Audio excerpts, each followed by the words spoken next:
benevolence, and rectitude in married life. Those professing to be Christians should not enter the marriage relation until the matter has been carefully and prayerfully considered from an elevated standpoint, to see if God can be glorified by the union. Then they should duly consider the result of every privilege of the marriage relation, and sanctified principle should be the bias of every action. Before increasing their family, they should take into consideration whether God would be glorified or dishonored by bringing children into the world. They should seek to glorify God by their union from the first, and during every year of their married life. They should calmly consider what provision can be made for their children. They have no right to bring children into the world to be a burden to others. Have they a business that they can rely upon to sustain a family, so that they need not become a burden to others? If they have not, they commit a crime in bringing children into the world to suffer for want of proper care, food, and clothing. In this fast, corrupt age, these things are not considered. Lustful passion bears sway and will not submit to control, although feebleness, misery, and death are the result of its reign. Women are forced to a life of hardship, pain, and suffering because of the uncontrollable passions of men who bear the name of husband. More rightly, they could be called brutes. Mothers drag out a miserable existence, with children in their arms nearly all the time, managing every way to put bread into their mouths and clothes upon their backs. Such accumulated misery fills the world. Passion is not love. There is but little real, genuine, devoted, pure love.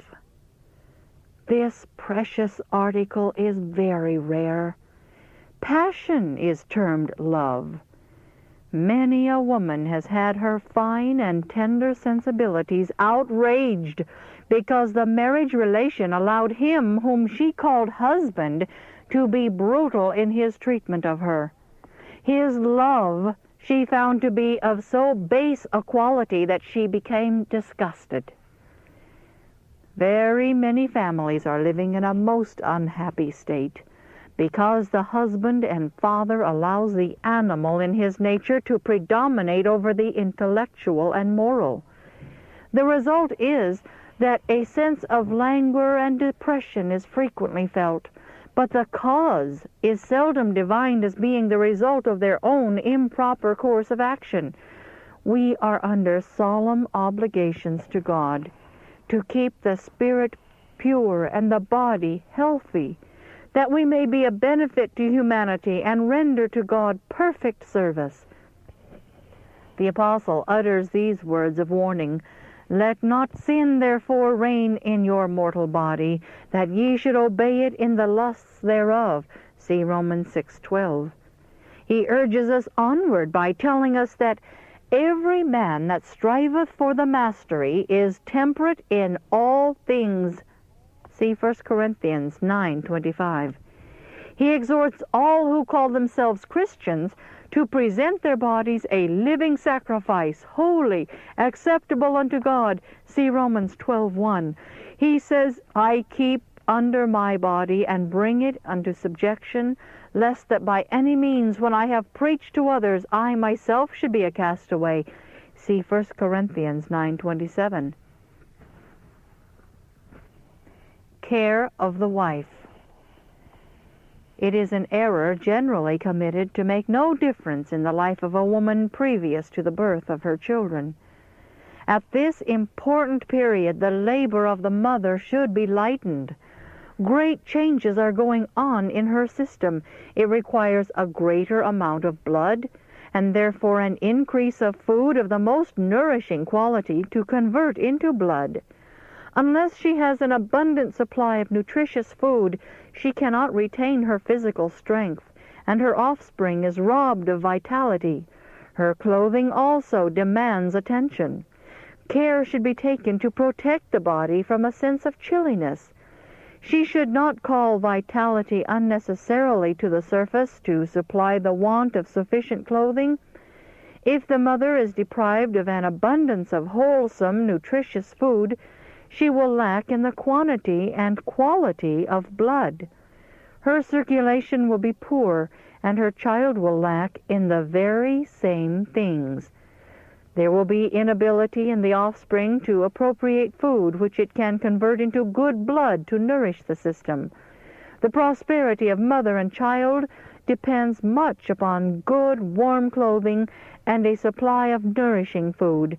The extra draft upon the vitality of the mother must be considered and provided for.